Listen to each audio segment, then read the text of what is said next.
I think 8 or 9 people signed up to testify, but just very briefly, and Jennifer, maybe you could weigh in on this, just because we haven't spoken in so long. With this diversion, is it safe to assume that some of these young people go to group homes as opposed to the training school? Because we certainly had an eye-popping meeting about one of the group homes, I forget now if it was last year or the year before, with whom we had to terminate the contract because of what was going on. And I know, Jennifer, that you were concerned at that point. I recall. Pardon me? I recall. Oh, yes. I know. I think you brought us the ugly information. You were the deliverer of all that bad news. So, Jennifer, are you more satisfied? Because I know that you and Caitlin and some of your other staff members were yourselves going to these group homes and checking out the safety levels and the monitoring. So how do you think that's going?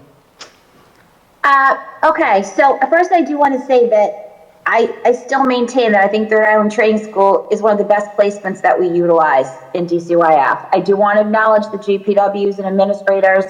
They provide a 24-hour, a lot of the young men and women who find themselves there, they get the medical care they need, the mental health treatment, very important to get the education. Actually, the graduation's coming up in a few weeks. It's the best event I like to attend each year, as anyone who knows me or my office knows.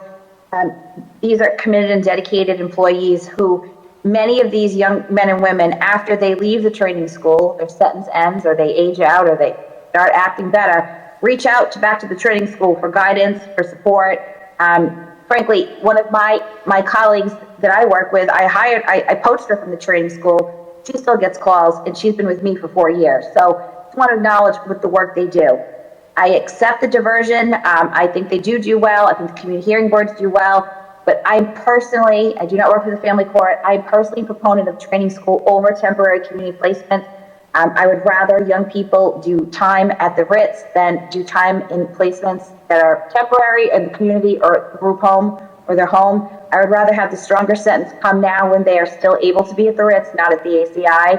And I think sometimes, our offices had to intervene on cases where they were sent to a temporary group home, and we had to advocate for a stronger, more secure placement. So for me, not to the detriment of those programs, the community hearing boards work really well for some, but we still have violent crimes being committed by juveniles in Rhode Island. I just want to be clear.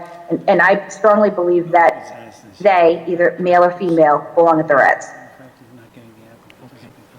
Thank you, Jennifer. And I think Chairwoman Williams had a question, but one more question for Director Aucoin. And if I missed this while I was down in finance, please forgive me.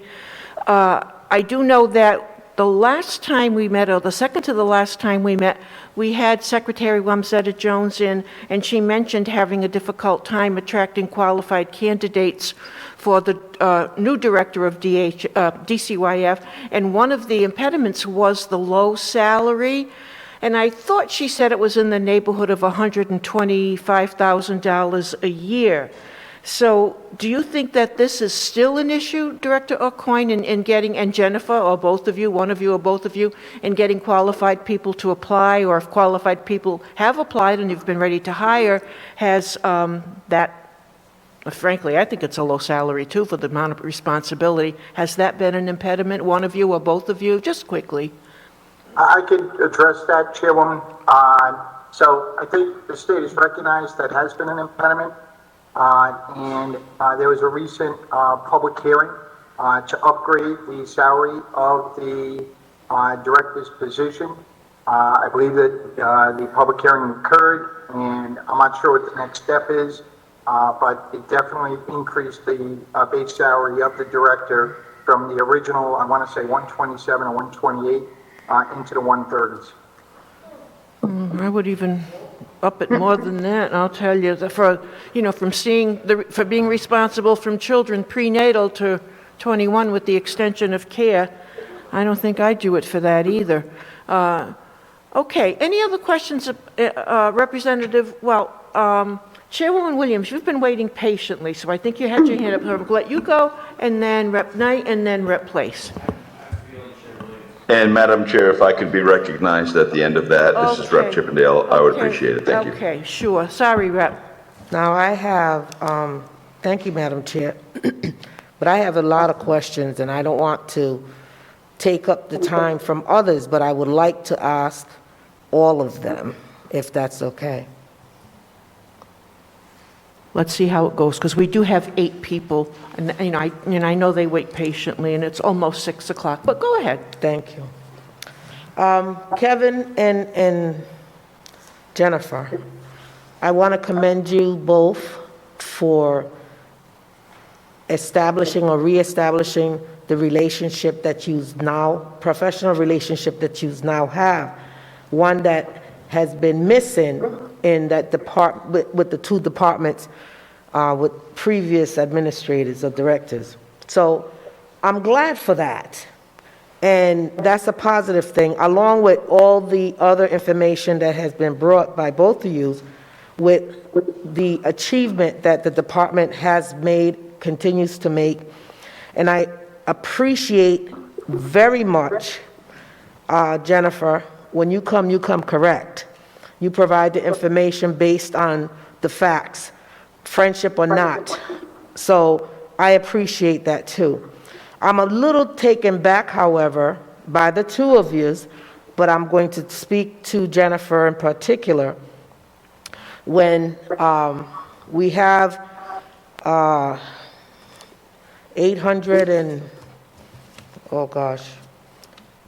587 staff, I believe the numbers are, employees. So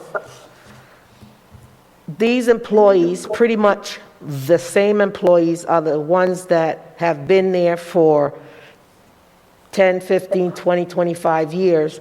And and DCYF, the Department of DCYF had been declining. And I think this might be going to Kevin, so I jumped over wrong, but have been declining. So you're now saying, and this will be before both of you, now saying that these same staff that are there have had their sit down with Jesus moment, and they have become like outstanding, remarkable staff doing what they had supposed to have been doing all these years. Sounds like a good representation of the accolades that have been given out to these, the same staff at DCYF? So I think I'll take that first, and then Jennifer can opine. Chairwoman Williams, one of the things that I suggest looking at slide 12 on the staffing retention rates, and not because of the retention, but primarily to see that we've had actually a pretty big infusion of new staff in 2018, 19, and 20. So, and I'm talking about the line level, I'm talking about social work and investigators. So I didn't do the numbers, but I'm doing them quickly in my head. Since 2018, we've been able to retain about 90 new social workers at DCYF. That's 90 out of 179 social workers. That's a pretty big infusion. In terms of investigators, we've been able to retain 35 investigators since 2018. So there has been some infusion of staff. The investigators, how many investigators? I'm sorry. I'm sorry? How many investigators? I'm just adding it up, 35.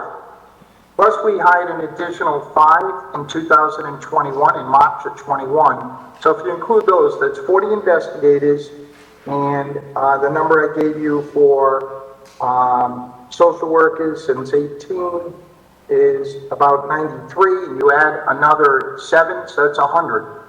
So there's been a lot of infusion of staff. The comment, and I'm not going to speak for Jennifer, and nor would she speak for me, but the comment I was making about the dedication of our staff is, they're dedicated. They're dedicated to the interests of their clients. They come to work every day. We have a lot to grow. We have a lot to improve. No one's saying it's nowhere near perfect. We know the children's rights lawsuit shows how much we have to improve. But these folks are dedicated to their clients, to the kids that they serve. Jennifer's point, and I absolutely have said this in House Finance, these guys were heroes. that the clients were heroes, the But, families were heroes during the pandemic. Kevin, thank you. Just let me say this, without any type of disrespect, because I like you. I like your style, I like your professionalism, and I like the plan and direction that you have been taking the department since you sat in that seat. So I don't have an issue with that. As far as, I know some things and sometimes your hands are tied, and I don't like it, but I see that you handle it, okay? So what I don't want to hear, I'm still getting calls, I'm still getting emails, I'm still in conversation with regards to families and children, that are getting the short end of the stick. I haven't come to you and met with you with regards to any of them because I know I can, but I wanted to have the opportunity to hear what you all had to say. Everything is fine, but everything is not fine.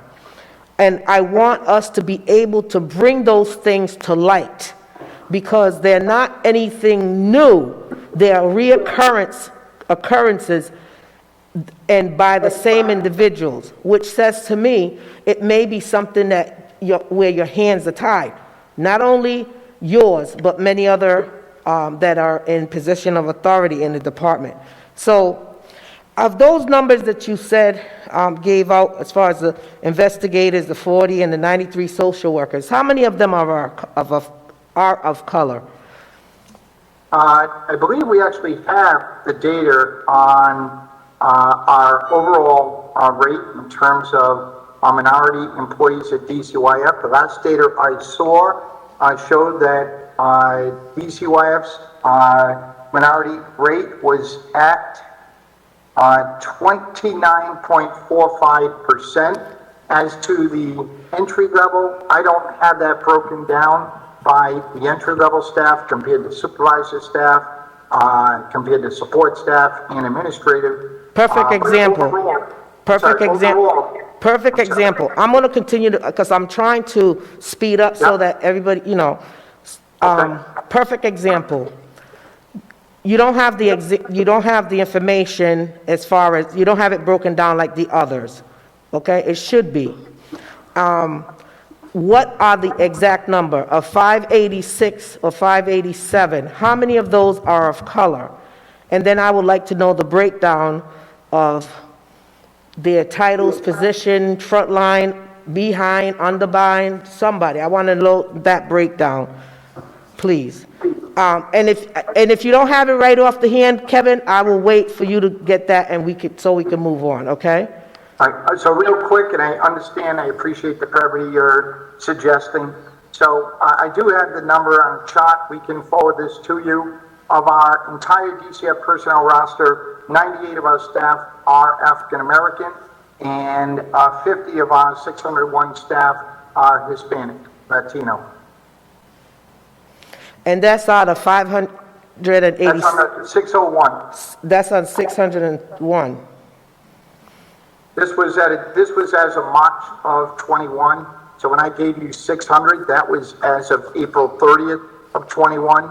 So the data chart that we had pulled up for where we were with the minority hiring was from the Office of Diversity at the Department of Administration. So this is their data they collect on all state agencies. So we could forward this to you. Greatly appreciate it. You're welcome.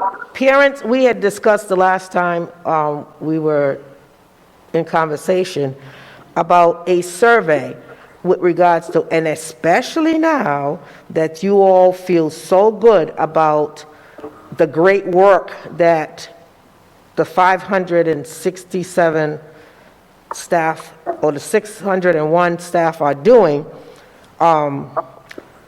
We talked about, is there a plan or some type of formula for which you would ask the children, DCYF's children, the parents, with regards to how good, bad, or indifferent the treatment from staff has been? Has that been started at all?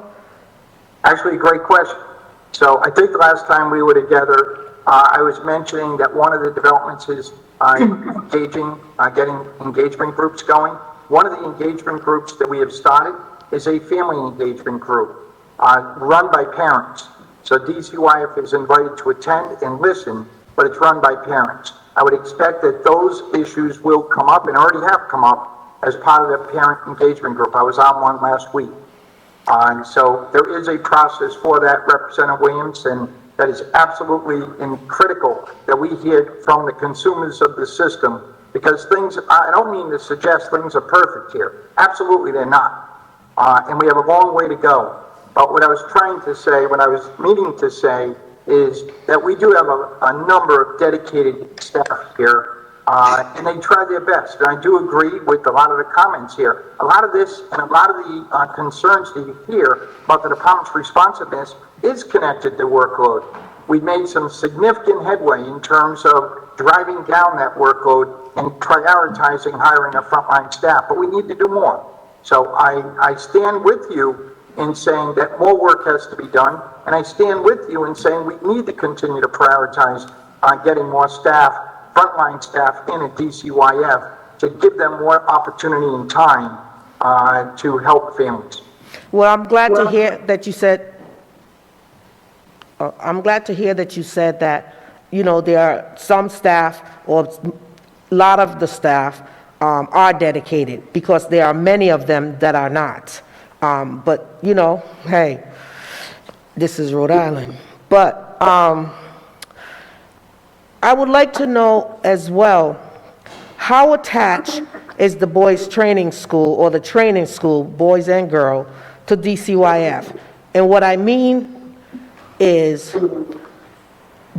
is there still a director or to that facility? Yes, first of all, the training school is now under what we call a division of youth development. That is a operating division of DCYF. So we have a superintendent of the Rhode Island Training School, and we have an executive director of youth development that oversees both the training school operation and juvenile probation. Thank you. Why is it that one or both of those individuals have never attended an oversight hearing? And I have not missed one since it came into existence. Right, and we've had this discussion in the past. Tonight, the agenda was very focused in terms of the recruitment of frontline social workers, and I just followed the agenda. I certainly could have had our executive director here for juvenile corrections, but all the agenda items on tonight's agenda did not address the training school. I realize that issues regarding the training school can come up at any hearing, but I really thought the focus of tonight's hearing really wasn't related to juvenile probation or juvenile justice. Kevin, I have to give you an F on that one. I understand. Okay. We've had this discussion before. So there's absolutely no excuse whatsoever that I'm going to accept from you with regards to the question I asked, because this is about DCYF, and that is an important part of it. And he has not, unless I am incorrect, Madam Chair, has never been before this committee. And I'm saying him because I'm assuming it is still the same person that was hired a couple of years ago, 3, maybe? Correct, 3, yep. So, Hilaire, have you ever seen him here? But there's individuals present right now that does not need to be there, but they're right there. So I'm just making it known that next time, come correct with all the department heads, because they too need to answer the question directly, opposed to getting that politician answer that you gave, Kevin. That's just a nice little joke there for you. All right, understood. I understand the message.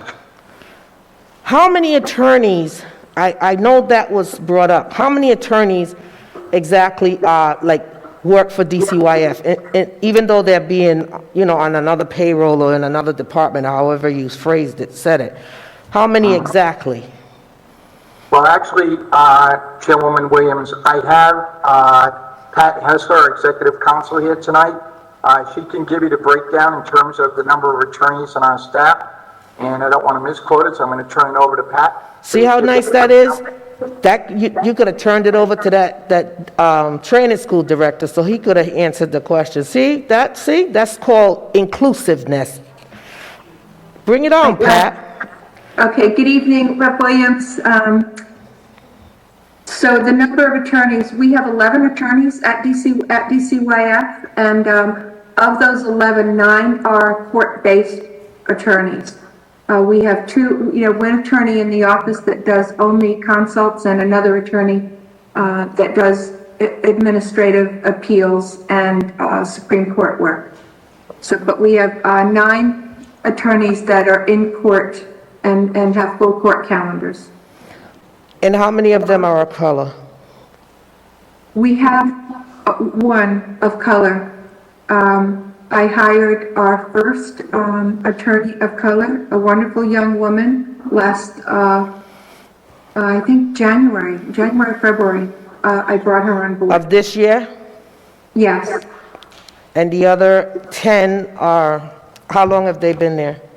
Actually, not very long. Of the attorneys, of the other attorneys, we have 3 attorneys that have been there for more than 7 years. The rest are all under 3 years.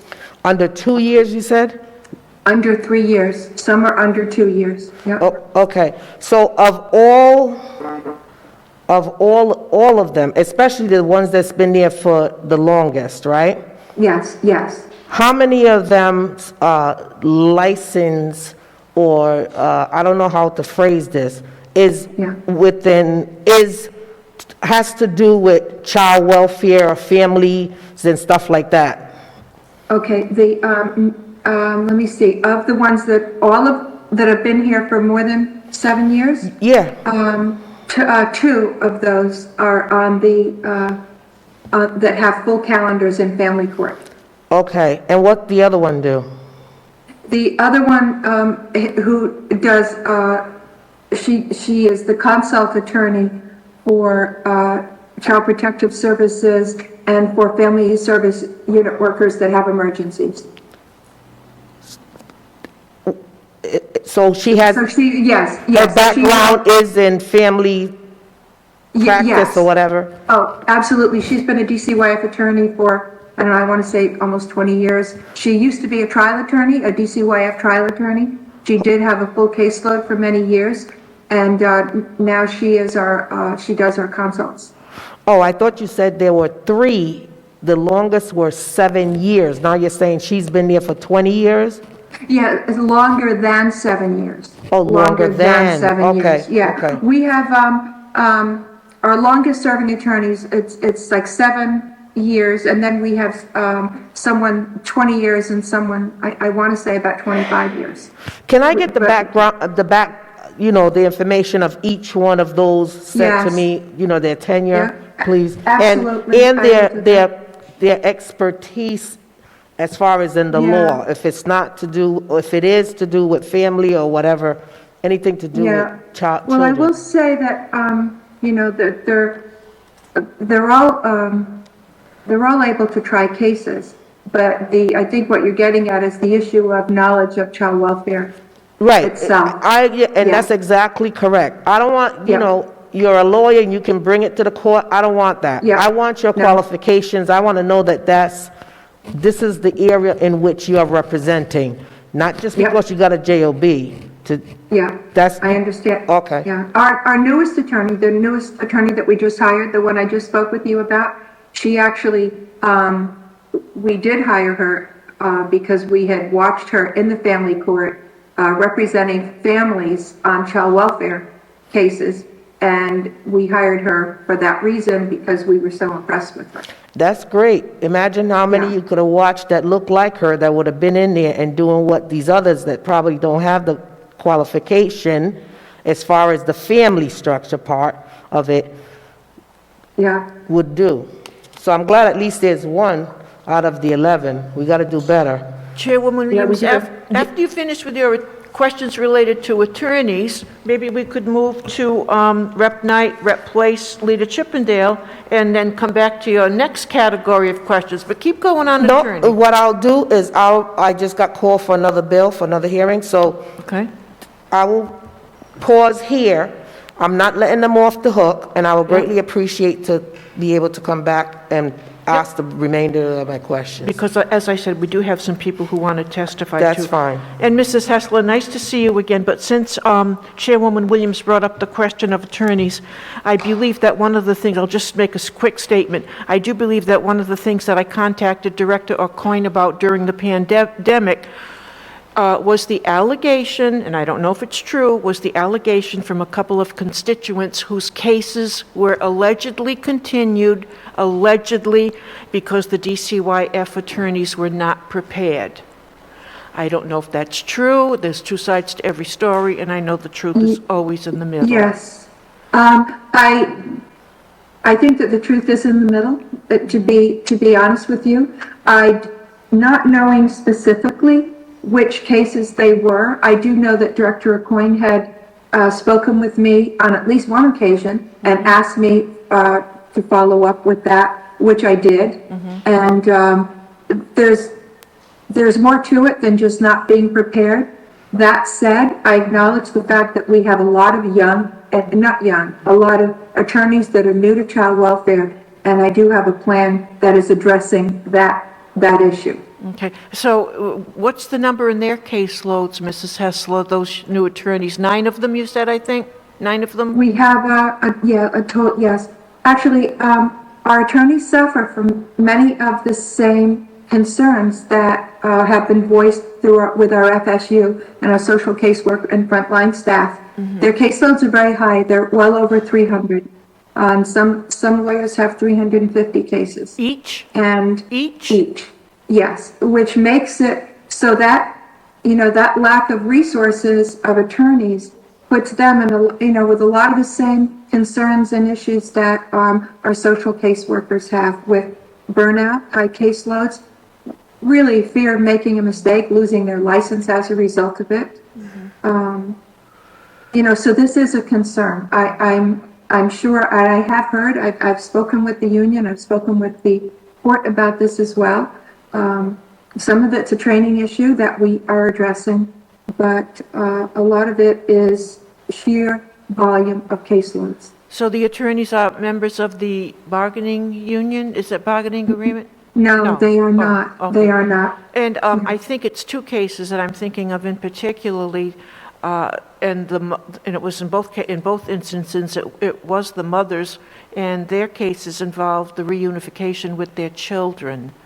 And Yes. they say it was delayed because the attorneys from DCYF weren't prepared. So I'm not accusing, but that's No, a I huge understand. problem. I would look up any, if you ever call me about any of those cases or you call the director, Okay. I'd be happy to look that up and address that. That's the last thing we want is to have reunification delayed. Are you their supervisor per se?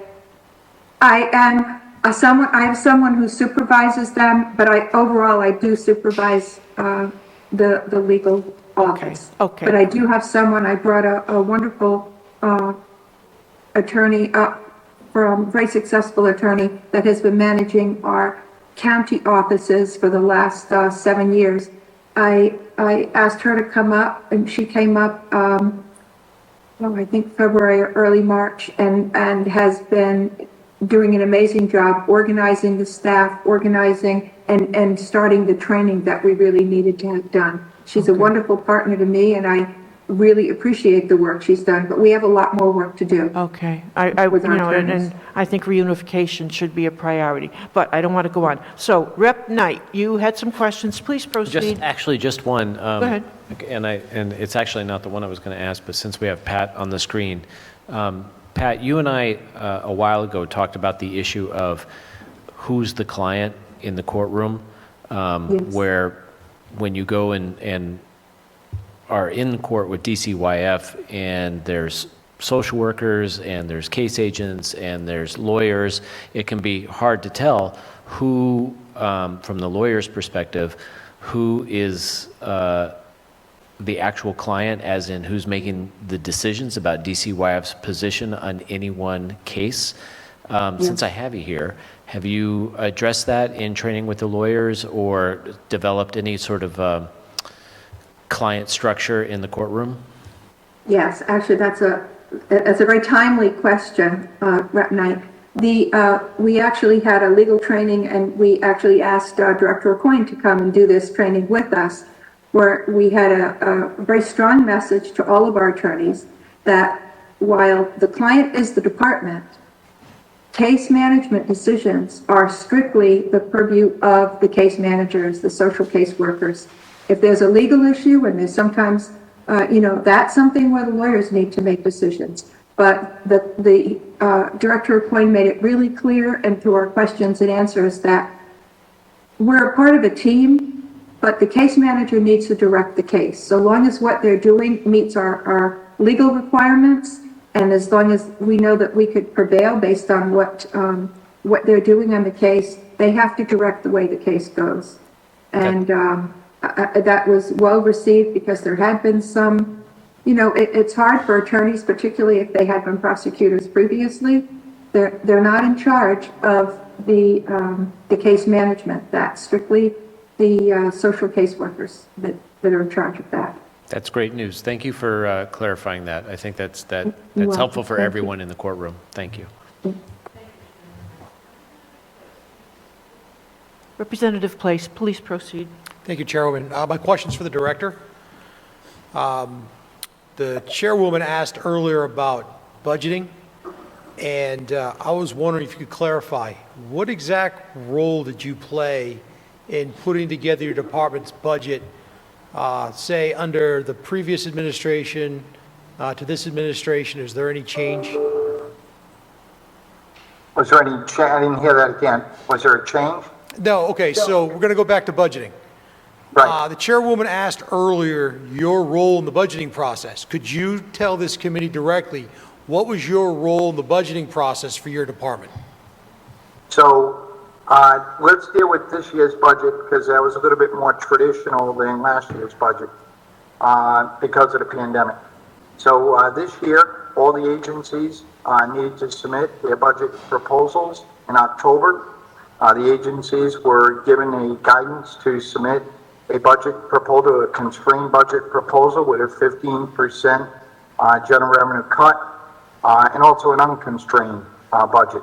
So we put together our constrained and unconstrained budget proposals, and we submitted them in October, as every other agency was required to do. After that was put in, we had discussions with the Office of Management and Budget, and as the fiscal situation seemed to improve, there were discussions regarding the ability to reinstate some of the positions that had been previously recommended in the prior governor's proposal in the original FY21 proposal, because there had been a proposal that we increase our FTEs at that time from 621 to 642. So we went over that list of what was in the original governor's proposal, and we identified those positions that were critical to us, that we prioritized, and those positions that we identified were the 12 staff for casework division, our 4 investigators, 2 paralegals, and a utilization manager. All right, thank you very much. You're welcome. Leader Chippendale. Oh, and then Representative Vigello. Leader Chippendale? Thank you, Madam Chair. I'm going to make a statement and then shut up, which I'm sure will make everyone happy, so that we can hear from the public, because I think that's the most important testimony we're going to hear today. But I want to touch on what the director did say about juvenile hearing boards. What a fantastic tool the juvenile hearing board system is in the state of Rhode Island. It was set up at the turn of the century. I know it sounds like it was long ago, but it's only about 22 years ago. And they are fantastic. I support him 100% on that. We need to continue to fund that. We don't fund it anymore. We need to continue to fund it. I also want to say thank you to the child advocate, Jennifer Griffith, who is, frankly, without her, we would not be where we are right now. We would not know half of the things that are going wrong with child welfare. And so to her, I say thank you very much for what she does. So I will say my piece right now, and then again, I will be quiet. We have, for the past 4 years, as a body, rejected my amendments to increase the funding to DCYF for FTEs. And I certainly recognize that as legislators, we cannot dictate what position people work in the various administrative departments. However, we control the purse strings, and I will be putting in an amendment that will make my previous amendments look tiny, because I will be requesting the full amount, which is about $11 million right now. And I expect support from every one of my colleagues, not only on this committee, but all of them, because we've all recognized that it is outrageous that we are underfunding this department. And I cannot conceive of any reason why anyone would prefer to send millions of dollars to IGT and Mark Crisafulli or corporate welfare or anything else over the welfare of children.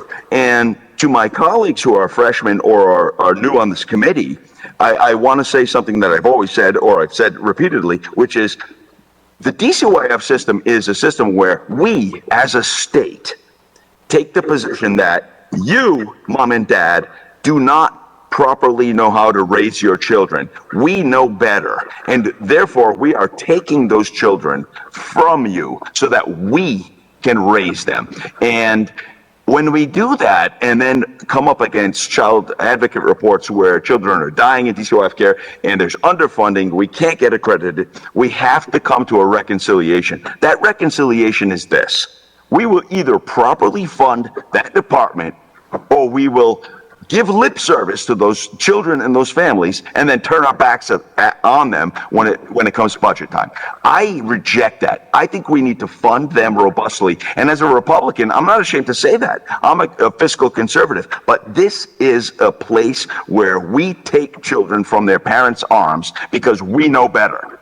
But we don't do better. We know better, but we don't do better. We have to do better, and that includes properly funding this department so that these folks can do the overwhelming job that they're faced with. And again, I will remind all of my colleagues at budget time that we need to do this, and I will be putting in the proper budget amendments. I look to my colleagues on this committee to work with me to properly craft those amendments so that we can properly fund this department and make sure that the children and the families of the state of Rhode Island, who we know better than, will properly be cared for. Again, Madam Chair, I will, that's not a question, that is a statement. I will stop speaking and listen to the public testimony, because again, I think that is the most important. Thank you very much for your indulgence. Thank you, Leader Chippendale. Representative Jello, I think you had a question or a comment? Yeah, I have a question, and it is along the lines of what we've heard from a number of people in terms of questions and statements from Mr. Aucoin. But this one is as to the legal staff. Historically, is the legal staff available now lower, or how does it relate to 10 years ago, 20 years ago, 30 years ago? I'll start, Representative, since when we get to 10, 20 years, that's me. We actually had less attorneys 10 or 20 years ago than we have now. I remember I started in the legal office in 83 to 90, and then I was associate director of legal from 91 to, 2009. We traditionally had myself, and then we had 8 other attorneys. Back when I started as a line level attorney, I think we may have had 7 attorneys and a chief legal counsel. So we have added attorneys over the years, and in particular probably since 2009, and we're up to the numbers that Pat had mentioned before. Thank you. Thank you, Rep. Jello. So if there are no more questions, I would like to go to the first witness, Matthew Gunnup, and he is from Local 580 SEIU of the AFL-CIO. Mr. Gunnup, are you on? Okay. Then if you're all still there, we'll go to Heather Crowe 2, Elizabeth Parsons, Marissa Abruzzi, Barbara Ellis, Lorianne McCauley, Lisa Chacon, and then Kayla Slavin. Okay, Mr. Gunnip, are you on now? I am. Okay, thank you and welcome. Thank you for your indulgence in hanging in there with us. So, Mr. Gunnip, please, go ahead. Thank you, Chairwoman and members of the committee. We have about 40 members streaming this on Zoom right now. We've been holding out. Thank you so much for conducting this very important hearing. I'm president of SEIU Local 580, and we represent frontline workers at DCYF. Director Aucoin has been a committed public servant, and his child welfare acumen speaks for itself. He has served for decades at DCYF and under many governors. Local 580 respects his public service. But we do feel that time to fix DCYF, not spend where we're at now. We want to move forward. Back in 2010, accreditation legislation was passed, which stated that the standards set by the Council on Accreditation are nationally recognized best practices protecting and providing services to abused and neglected children. The legislation also stated that achieving and maintaining these standards requires a solid commitment from the legislative, executive, and judicial branches of government. Further, the law passed stated to the intent of the General Assembly to provide the resources for the Department of Children, Youth, and Families to meet, achieve, and sustain accreditation by the Council on Accreditation. Lastly, it stated the General Assembly shall appropriate sufficient funds for expenses associated with achieving initial Council of Accreditation and subsequent reaccreditation, with said funds being placed in a restricted receipt account to be used solely for this purpose. We have an opportunity now, we feel, with expected revenues from the caseload estimating conference being higher than expected, along with the influx of federal funding, we feel we can turn the ship around in the right direction. So let's meet this moment. The devastation of a once-in-a-century pandemic has wreaked havoc on our lives, all of our lives, but has disproportionately impacted Rhode Island's most vulnerable children. Pre-COVID, these children were already at risk. During the pandemic, however, they've been relying on an overburdened and fragile workforce as their last line of defense. We have an opportunity now to provide resources that will better prepare our workforce to respond to covert abuse and neglect that will be uncovered once children have pre-COVID levels of contact and oversight by school and daycare staff. I just want to bring up some arguments regarding advocating for FTE. The 15.9 caseload number referenced by DCYF does not include the voluntary extension of care caseload, which includes 4 workers with 30 cases and a worker with 20 cases, who's been told he'll be up to 30 cases in the next couple weeks. Caseloads don't reflect the 4 social caseworkers leaving the Family Services Unit right now to other areas of the department due to burnout. That's 61 cases that need to be redistributed, which brings caseloads to 17.1 cases per worker when you include the vet cases in these cases. Caseloads are over national standards of per worker. Cases are much more acute these days. One case today is not the same as from a few years ago. They're more intense because we have contracted cases out to private agencies over the years, so families can get their needs met in the community when it doesn't reach the level of involvement in DCYF, and that's a good thing. But that also means that our cases we have now are more intense than before. I just kind of want to push back just a little bit. I have a different perspective that the caseloads are moving in the right direction. From Mr. Aucoin's report to the Assembly on the Council of Accreditation process, it was stated verbatim, it's also important to note that the only months where DCYF reached the Council of Accreditation recommended number of new assignments were during the height of the 2020 COVID-19 pandemic shutdown. The department anticipates an increase in child abuse and neglect reports and investigations as children begin to return to school in person.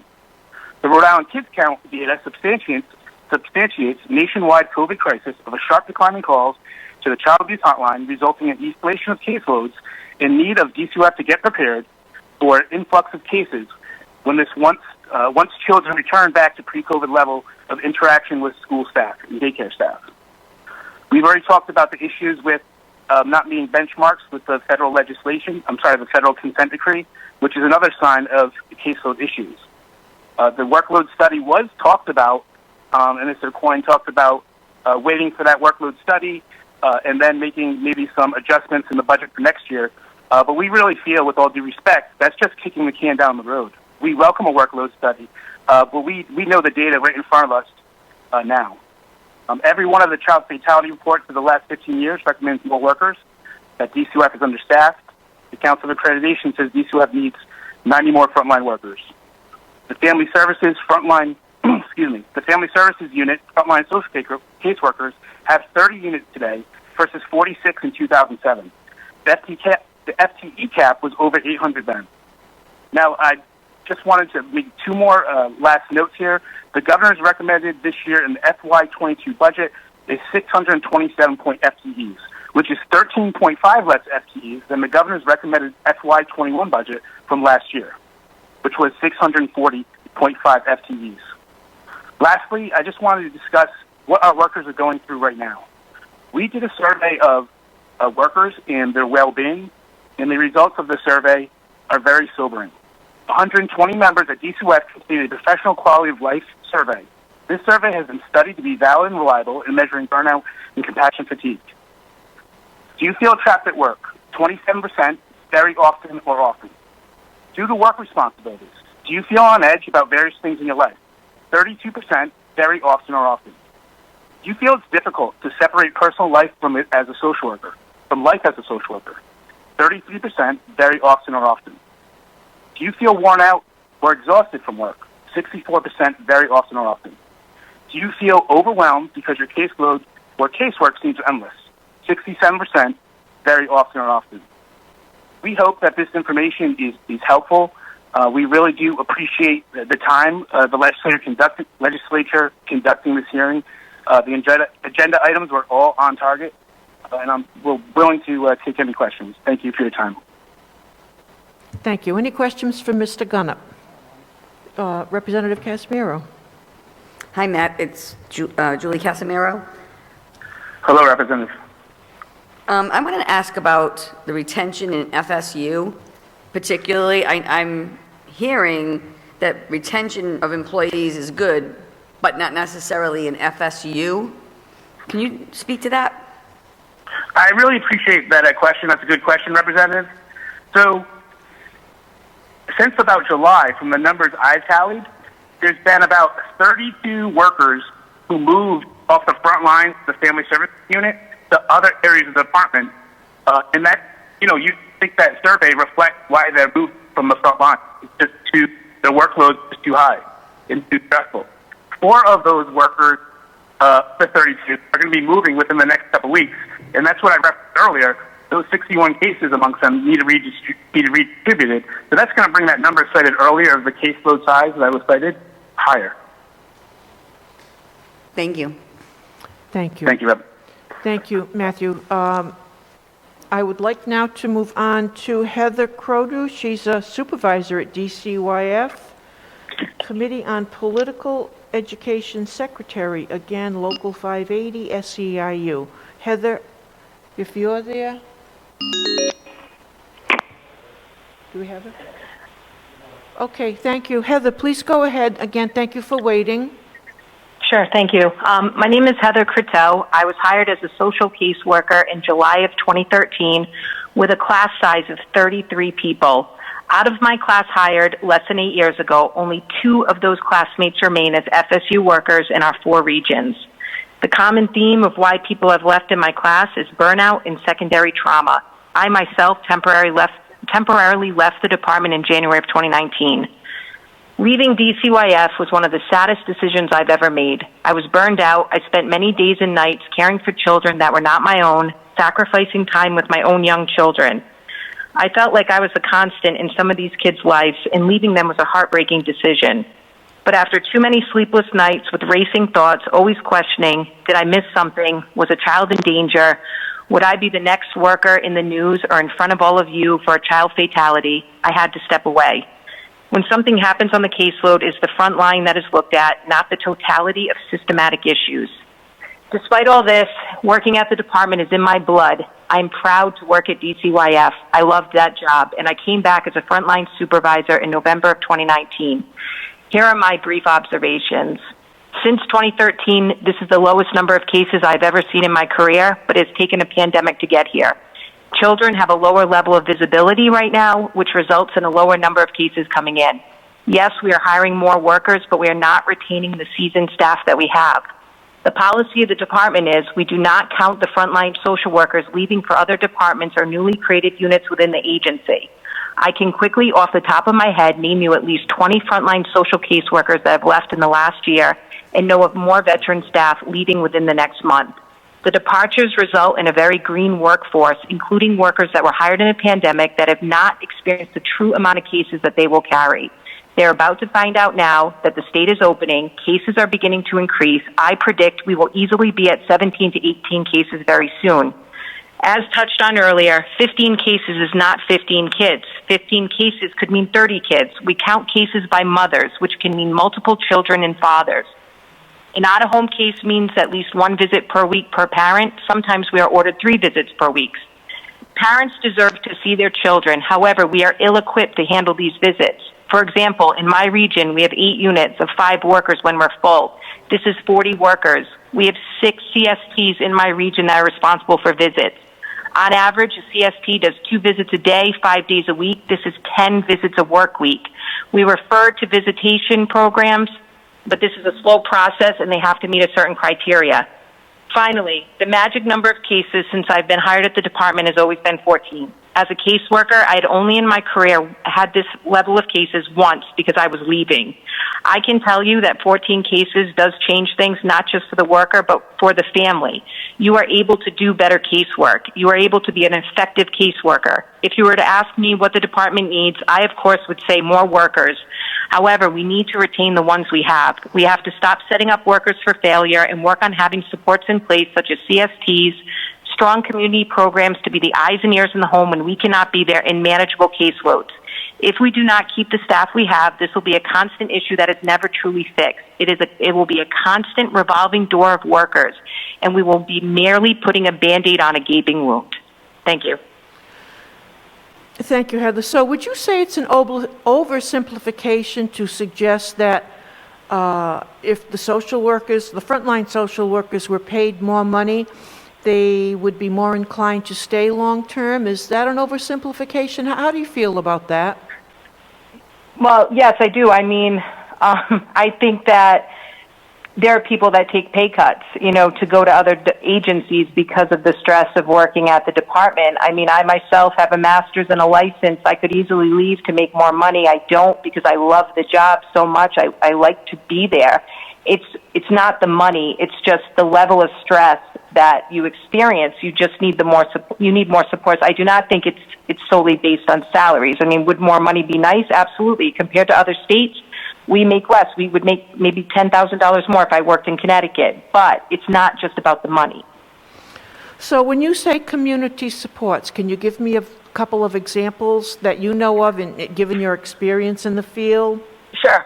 So we contract out to vendors. So when we have cases, we do internal referrals and we contract out to other programs. But there are a lot of criteria that go in place. So say one visitation program, you can't have like dirty tox screens. You can't have substance abuse issues. A lot of our cases open because of substance abuse issues. That's a barrier. A lot of programs right now are still virtual. So the DCYF worker is not only doing the work of DCYF, we're like the clinician, we're the caseworker.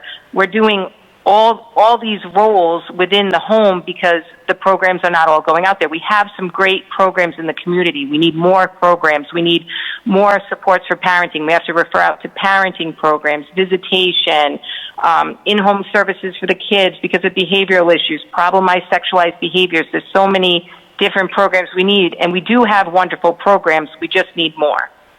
So those wonderful programs that you speak of, are they still doing their work virtually? Many of them? Most of them? Some are, some aren't. It depends. It really depends on the program. I try to ask now, are you going in the homes? A lot of them are opening back up, which is good because we are seeing such an increase of cases right now that are coming in the last couple of weeks. So a lot of programs are going out in the home. And now it's just like, all these issues of being in a pandemic and isolated are causing, more anxiety, stress within families. So a lot of them are going in the homes, but for a while, some weren't. Mm-hmm. And you feel that exacerbated the problems that the children and their families were experiencing in the homes, confined to the homes with no outlets, no safety valves.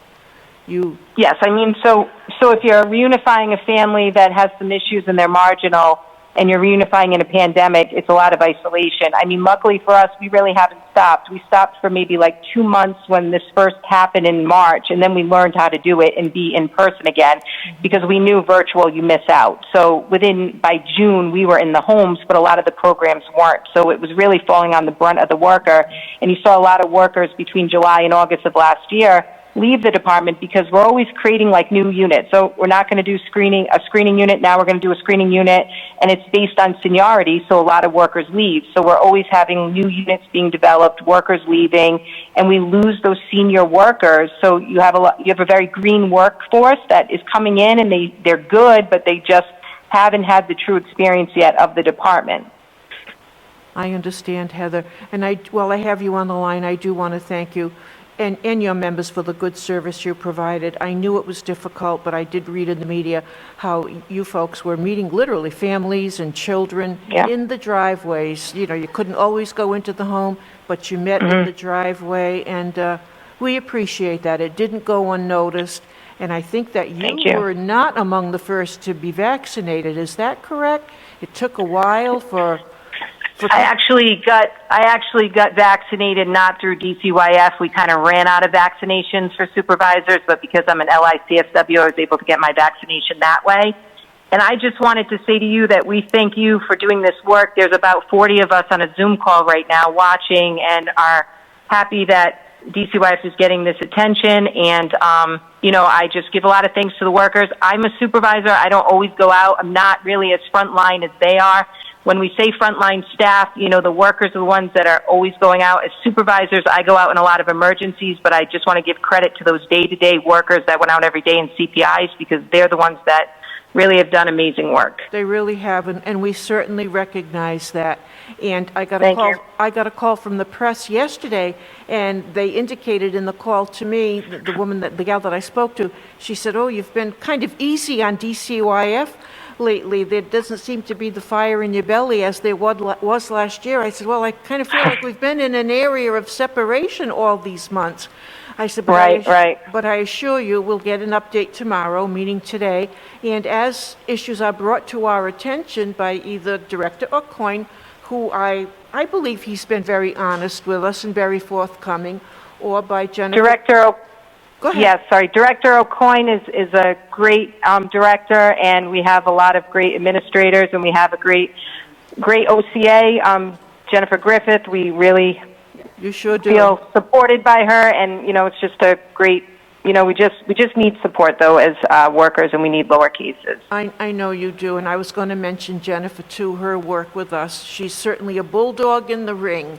And she doesn't shy from anyone, Jennifer. And I give you a lot of credit for that. It may not be politically correct all the time to say what you need to say, but I certainly thank you for saying it. So, Jennifer, Director Aucoin, and Heather, thank you so much too. Thank you very much. Representative Chairwoman Williams, you want to make a comment here? Okay. I have a question. Go ahead. Thank and then I'm going to go to Representative Cortravan. Heather, hi. Hi, Rep. Williams. How are you? Good, how are you? That's really kind of, but that's okay too. You got me nervous, that's okay, but I'm going to give it my best shot. That's okay. When you got hired in 2013? Yes. Okay, when you got hired, did you get hired as a supervisor? The title that you have now? What was you hired? No, I was a social caseworker too, initially. And you held that position for how long? 5.5 years, and then I went to Eleanor Slater Hospital. I won't get into that testimony today. And I was a clinical social worker, and then I came back to DCYF. I applied as a supervisor. Okay. So you left and you went, the separation of the, in between was how long? When you went to Helen? I only left for about 11 months. Okay. All right. And so you have had, your current position, I heard it said that you was going out to make home visits and so forth. Is that as a supervisor what you do currently? Or do you So supervise those I'm an that do FS go out? I supervise those that go out to homes, but when I have newer workers, I accompany them out, especially in like emergency situations. But primarily, I manage the caseloads of my workers, who are 5 workers, but I do go out with them when they need me to, when it's an uncomfortable situation or a removal, I will go out with them. Okay, so during the pandemic, you personally went out with these, a few of the new ones that were hired to make visitation? Yes. And how many Yes. was those in total? So, I mean, how many times I went out or how many times my workers went out? I mean, starting No, in you, June, you, they were in person. I you. went out probably after June, probably in the first couple months of the pandemic, at least 5 times with my workers, maybe more. 5 or maybe more? In the Okay, summer, yes. thank you. That's it. Thank you. Okay, Representative Cortravan, please proceed. Thank you, Chairwoman. I appreciate it. And yes, a shout out to the workers for all your tireless efforts over the last year.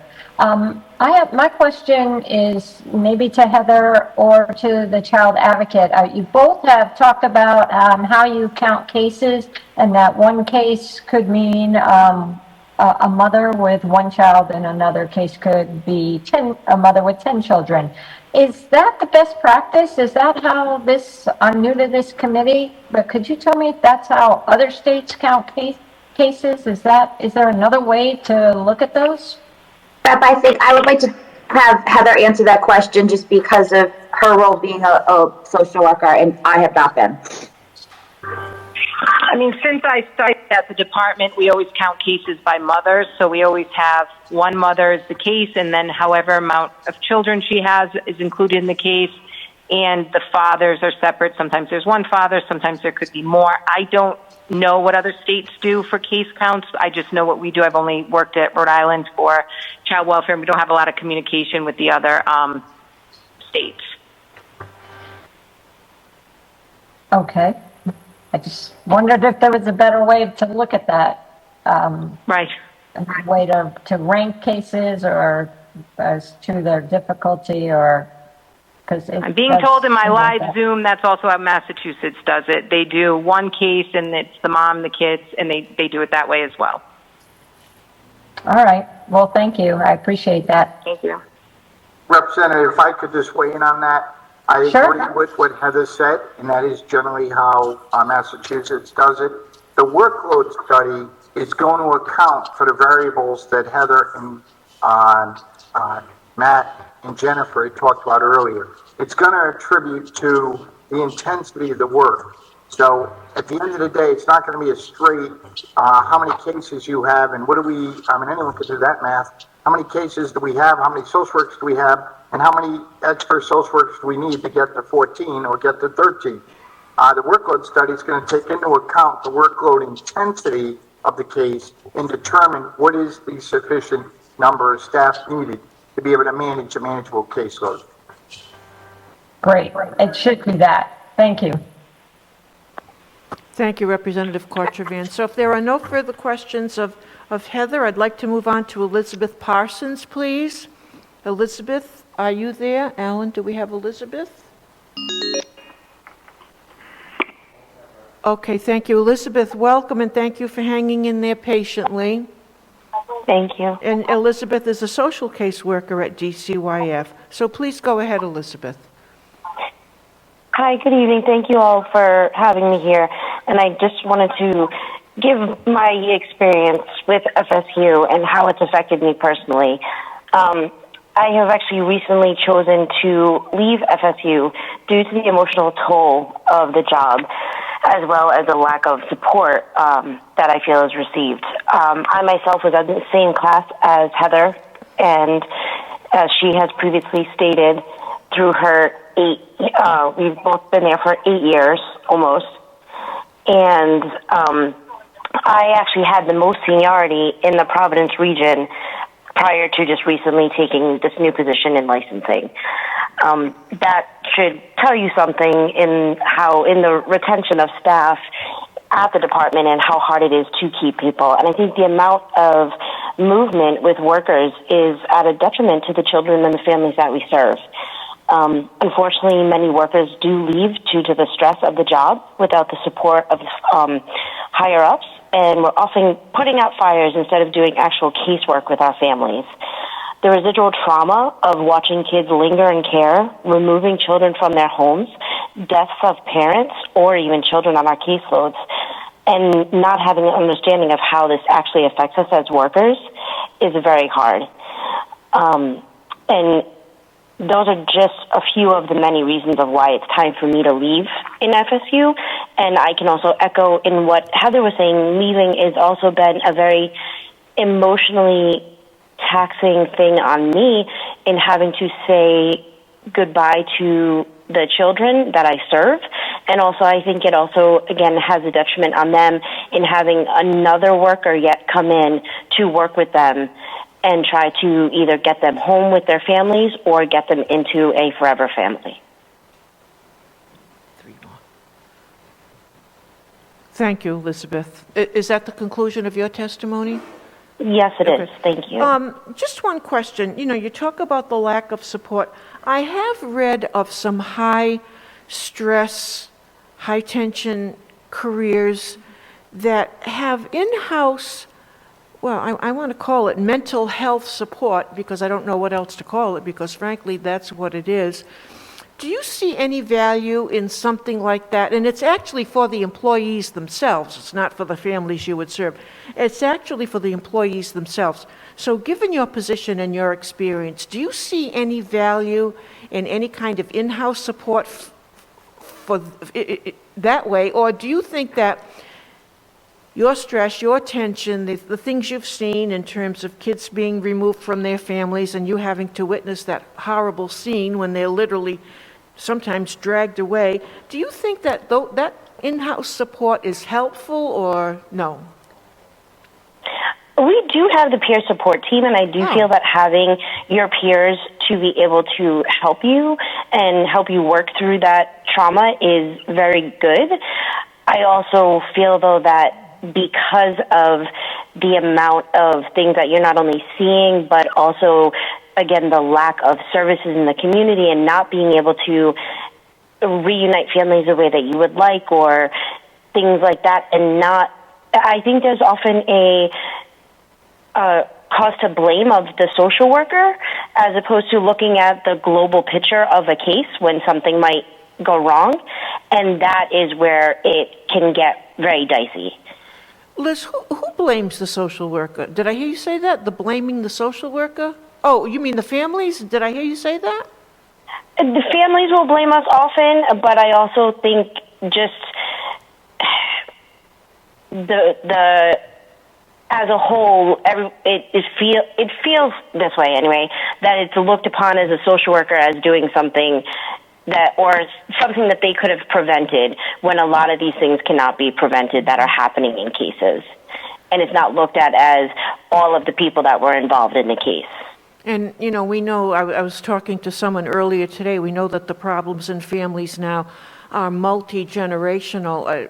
You know, when in my time when we grew up, if there were children who were troubled, you could often most often I think, count on grandparents to take them in. But because now, in this generation, I think that because so many grandparents themselves and extended families themselves, aunts, uncles, you know, because they have their own issues, you don't have those blood relationships, kinship relationships to count on as much. So when you put them in you know, unrelated foster homes, I mean, and I understand that that creates a trauma in and of itself, whereas if you go live with Nana and Papa, you know, in my day, it wasn't so traumatic. So I think I know what you're talking about. Yeah, I get it. I get it. Anybody have any questions of Elizabeth? Okay, and we have two more people signed up, Marissa and Barbara. Is Lorianne still there too? Yeah, okay, so we'll go now to Marissa Abruzzi, and Marissa identifies herself as a social caseworker at Buda, formerly DCYF. Okay, Marissa, thank you and welcome. Hello. I as well was in the class with Heather and Elizabeth, and I wanted to address the committee today to share my own personal and professional experience as a former DCYF worker. My hope is that I can help provide a unique perspective, since I was a worker and was forced to leave that position due to the risk of liability and the clash with my own values. What I don't want to do is diminish the efforts of DCYF leadership and administration. In my experience, they did all they could do. That aside, they also aren't given the tools they need to effectively support the frontline workers. During my time at DCYF, I experienced what I can only describe as severe secondary trauma and sometimes direct trauma on a daily basis. Some of this is expected given the nature of the work in child welfare, but some practical barriers can be mitigated, specifically the caseload numbers. When I was at DCYF, I managed 21 cases, which amounted to 36 children. I often think about my time there and remember times when a little more support or another helping hand would have provided the relief needed to be successful. I recall one event when I was still a novice in the field and I had to remove children from an unsafe home. There were 3 siblings and we had to place them in 3 different homes because we couldn't find one home that could accommodate all 3 children that day. So my job was to try to keep the children safe, support them through this experience, and keep them calm while transporting them. But because we were separating them not only from their parents, but from each other, and placing them with strangers, the children were upset and acting out, understandably. But instead of having the ability to call for formal DCYF backup, I was forced to call the police for assistance. So now the children had to deal with law enforcement instead of another social caseworker. It goes without saying that a skilled social caseworker would have been the ideal support. However, that wasn't an option since there was no one else, and my teammates were just as double booked and overwhelmed as I was. Now, one would think that this experience would be the biggest part of your day and would be the most important thing that you would be focused on, but you can't focus on that because you have 1 million other things to do. Like you don't even have time to process or debrief what just happened before you have to go, write it up, document it, and on to the next case, because those 3 kids I just described are just 3 of 36. 33 other children needed my attention as well, and it's overwhelming, and quite frankly, it's impossible. While at DCYF, I was surrounded by a lot of wonderful people, but let me be very clear, there were fewer people than there should have been. So while I feel like there was support, and the people that I worked beside were dedicated, the high caseloads and lack of structural support make the job of keeping children safe simply and sadly impossible. That's all. Thank you, Marissa. Any questions of Marissa? Thank you. Next, I have Barbara Ellis, a DCYF case worker supervisor. Thank you. Barbara, are you there? Please proceed. Yes, hi. My name is Barbara Ellis. I am a DCYF supervisor. I am testifying on my experience with DCYF. I just want to say that I was an FSU worker for 7 years, and I am very well aware of, the struggles of trying to manage a huge caseload and how it could burn a social worker out, and that the stresses that come along with that job. So I did that for 7 years, and then I left and went to a different department within DCYF, which was not as stressful. So then I came back as, 4 years later, I came back to the Family Service Unit as a supervisor. And what I see as a supervisor, from a worker to a supervisor, is much of the same struggles. The retention, the huge work, even though the caseloads are a little bit lower, the amount of time that we need to efficiently and effectively work with our families, which we don't have enough time, still feels like a 14 caseload still feels like 20 caseload because of the amount of time that if we want to effectively and efficiently work with our families, which they do deserve. We need to put that time in, along with all the other duties that we have to do. And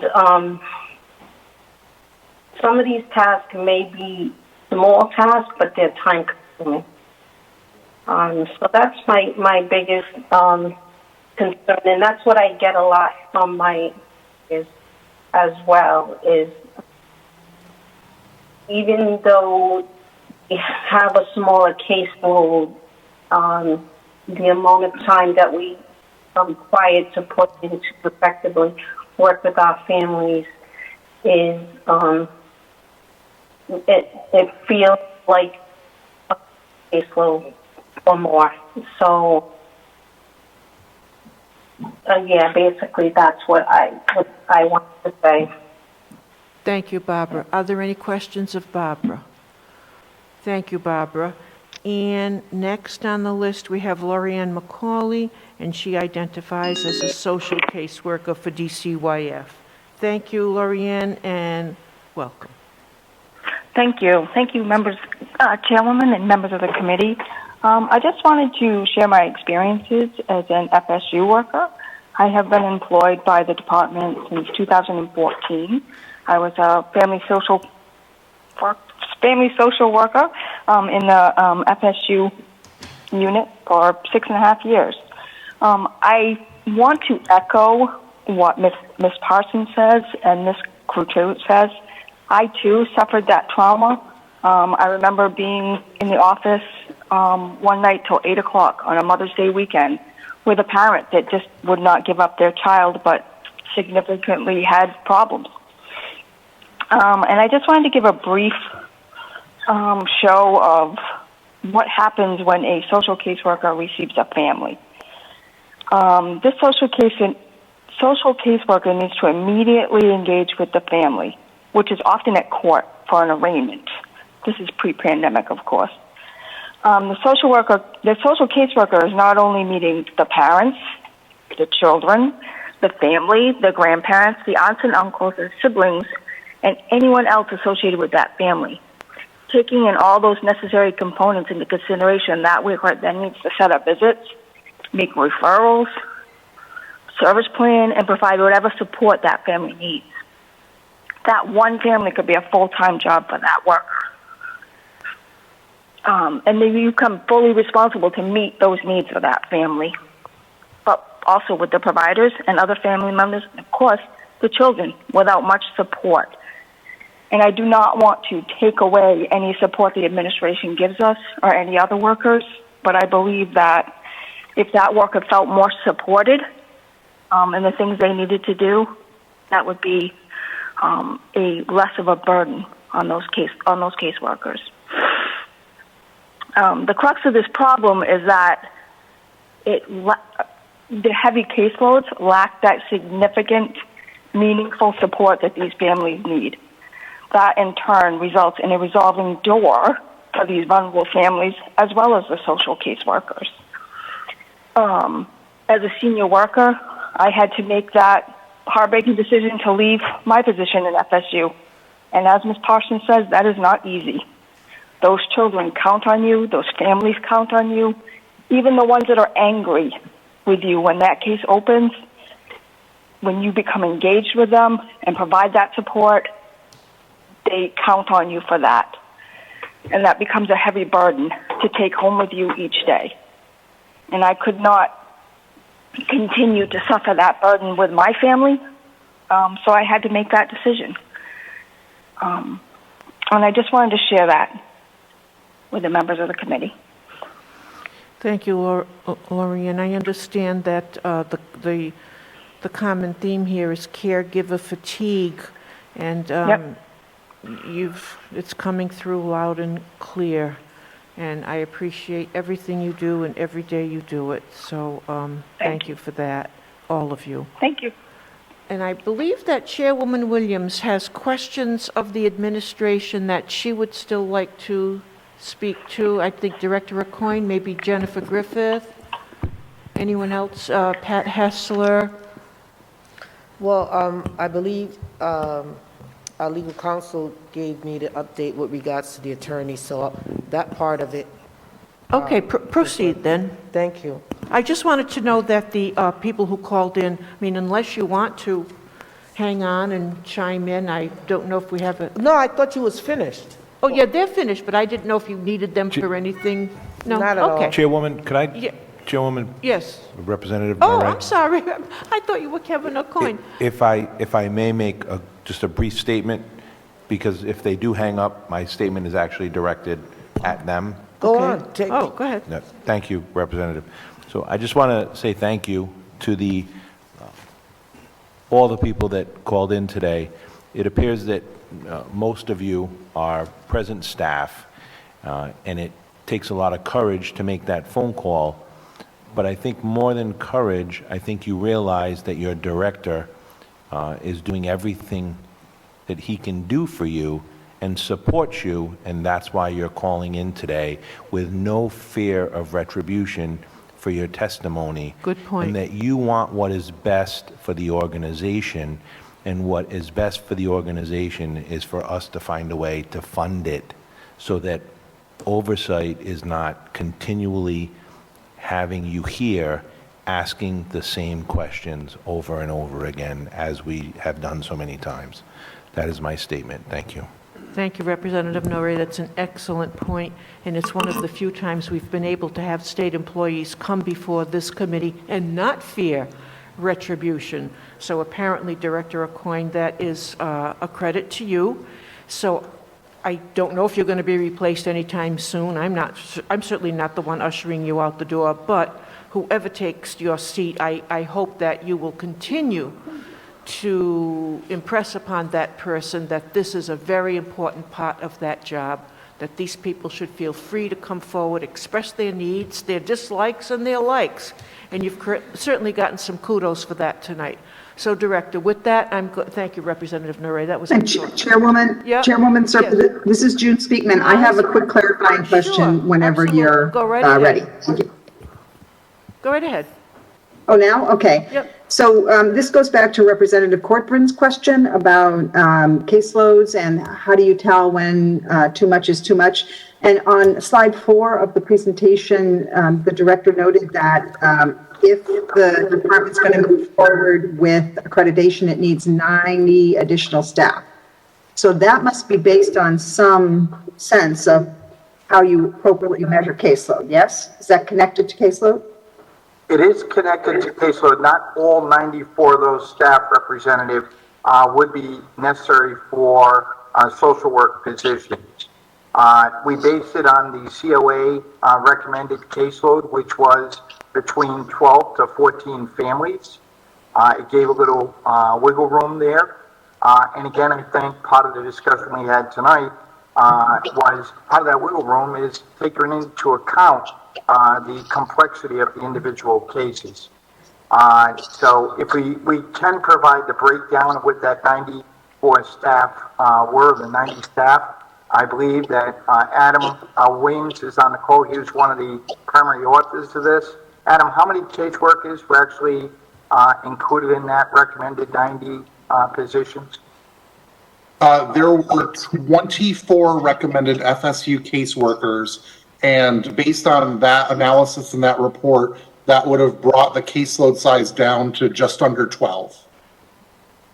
But we also agree, I think, that your discipline no longer does it by prefers to do it by head count, but when I did nursing home conversations, it was called acuity, right? I'm sure that's not what you use when you talk about families, but somehow the intensity of the family's needs, right? So there's now a methodology for taking that into account, I gather, in your discipline, yes? That'll be part of that workload study methodology that they're going to apply. Okay, thank you. I appreciate that. Thanks, Chairwoman. Thank you. Chairwoman, if I could, I just want to echo your comments as well as others. I want to appreciate and recognize the dedication of staff that chose to be here tonight on their time to testify and to be very honest and direct in expressing their feelings and their experiences at DCYF. When I was talking about earlier that, we have dedicated and professional people that every day go out and see families, this is what I was talking about. So I really want to thank them for their advocacy tonight and their statements and expressions of experience that they've brought and have had here at DCYF. We truly appreciate it.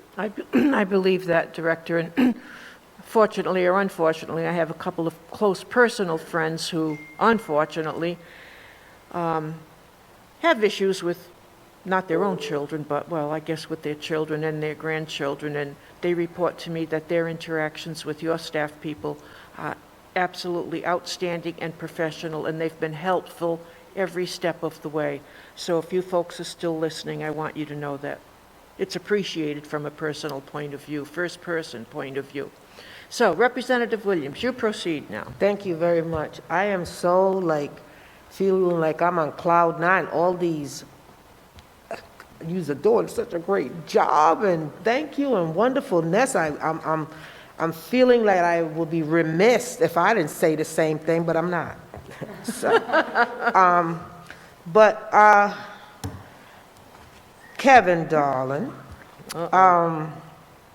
just 3 questions, because I want to be able to sit down with you, and I know that you always have had an open policy, and respond to my calls. So the first would be, you mentioned with regards to there was a particular number of employees that were out, whether on workman's comp, family leave, or et cetera. Can you provide me with the breakdown of that number again? How many are out on workers' comp? How many of them are on family leave, extended family leave, whatever, that are out of the office now, please? If you don't have it, tell me and we can move on, and that you can get it to me. We will get that to you, the specific breakdown. Okay, thank you. And how many caseloads that DCYF now has in hand that they handle? So the number of cases, just give me a moment. So we have a strategic dashboard that we publish every month. So the last strategic dashboard that came out on May, beginning of May. So this is pretty recent data. Of the number of cases open to DCYF in our family service units, we're serving 2,754 children. Of that 2,754 children, there's 1,854 children residing outside the home, and there's 900 children residing in the home. We could send you I believe most people on this committee already receive it, but we can send you the most recent strategic dashboard report that has that information and more. Okay.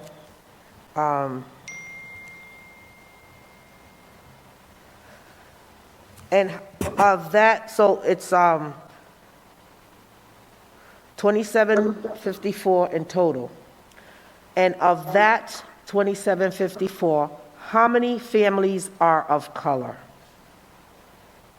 Does anyone on this call have that, the race equity background breakdown on that, or will we have to get that? Colleen or Adam? Director, on the bottom of the page that you were looking at, it does break down the children by race and ethnicity. Right, it's all children though, and that includes probation, and so I could give you the overall, thank you, Adam. I could give you the overall breakdown, but it's going to be more than just the family services numbers. So the breakdown that I have, it's by percentage, not by actual Nope, number. if it's by percentage, I'll pass on that and you get me the actual numbers. We could do that, Representative, absolutely. I will prefer that. Thank you. And you want just for family services, I want them for all. I want to know I want them for every category you got. All right, because that's going to include juvenile probation and the training school. Thank you. Thank you. Then The next one, your diversity group. I know that I attended 2 meetings. How is that going? Is it in existence? So we have two, thank you for the question. So we have two groups, and I'm going to turn it again over to Adam. One we have internally, a diversity advisory committee. Adam was one of the co-chairs, and I believe we're in the process of now recruiting new co-chairs. And then we also have a diversity advisory council, which is separate from the diversity advisory group. And quite frankly, I think we're looking at trying to merge the two activities. It doesn't make sense to have two different groups pursuing the same course. Adam, can you talk a little bit about the Diversity Advisory Council? Yes, the Diversity Advisory Council has been around since 2015. There are 3 leaders. It's myself and 2 African-American colleagues who run it. As Kevin mentioned, because I'm now in an administrator role, I'm going to become the advisor to the committee, and we're actually in the process of getting another co-chairperson to replace me. So I'll still be involved. That committee has about 25 to 30 members who attend regularly, and we discuss kind of 2 different issues. We discuss strategies for hiring and promoting more workers of color and other types of diverse staff. And secondly, we focus on providing advisory to the senior team about how to make our staff more culturally competent and therefore able to improve outcomes for kids and families. And the other group, isn't it? The other group is called our Race Equity Team. That team was started last June after kind of the elevation of the racial justice movement in the country. That was started by our chief of staff and Lerone Myrick, who's the head of our training school, whom I'd love to introduce you to at another time, Chairwoman Williams. I met him. And the 2 of them kind of started that because they recognized that the staff after the George Floyd murder needed more support. And so we've been doing a lot of weekly or bi-weekly sessions to kind of listen and learn more about race and culture as a staff internally. And also that race equity team is helping the department to determine its action plans for what we are going to do to reduce and eliminate disparities and disproportionalities at our department. And how successful have they been, seeing that there's a grand need for more FTEs and really to circle around some of those that are in there already? Yeah. So I think at our subcommittee hearing we had with you earlier this year, we provided you afterwards with some of our hiring and promotion numbers, which have been really excellent around race and ethnicity. The staff that we're hiring in 2020 and 2021, it's pretty much the most diverse staff that we've been hiring. So, obviously it takes time to evolve your staff, but it's getting more and more diverse. And then the director is working right now with the race equity team and with many of the leaders you see on the screen, Veronica Davis, Winsome Stone, Stephanie Terry, to develop action plans so that we're not just getting a more diverse staff, but that we're doing our work in new ways that applies a race equity lens and hopefully will reduce those disproportionalities that we know exist across the department. And from the time that we first interact with a family to permanency. Okay, I thank you, but I would like a follow-up with both of them because I want to see that there has actually the recommendations or suggestions, whatever you want to call them, that have been discussed, have been actually put into action. So I want to see it materialize and such, because when you talk about 601 individuals and there's this low number, a little over 100, very little over 100 of people of color, and I am going to take the risk and guess that the number of families for which the agency is responsible for is certainly going to reflect a large population of minority children and families, and the staff does not reflect it. And I'm going to say that I am clear that some of those staff don't know how to handle that either, because one size does not fit all, and that's been a big, huge problem that I've had with DCYF, and families continue to have with DCYF, because the way that they may have been raised doesn't mean that it was a bad way, but it's different than the children and the families that they're dealing with. And the training is definitely needed, and the department still has not gone in that direction. So I am, just for the record, I certainly am for having a lower caseload for the caseworkers and all that good stuff. But let me tell you, I am very concerned with having more people come in there that's going to gravitate to the bad habits that many of those that are there that are being tolerated, okay? And there are. And I applaud those that are doing the good stuff. But at the same time, there are those bad apples that still exist, and they're still there, and for reasons that we all know aren't been given pink slips. But nevertheless, I wanted to reflect that I'm definitely supportive of advocating for more FTEs, but it's got a lot of conditions attached to it, and I'm going to voice those as well. And I appreciate your help, Adam, to getting me that stuff. Thank you. You're welcome.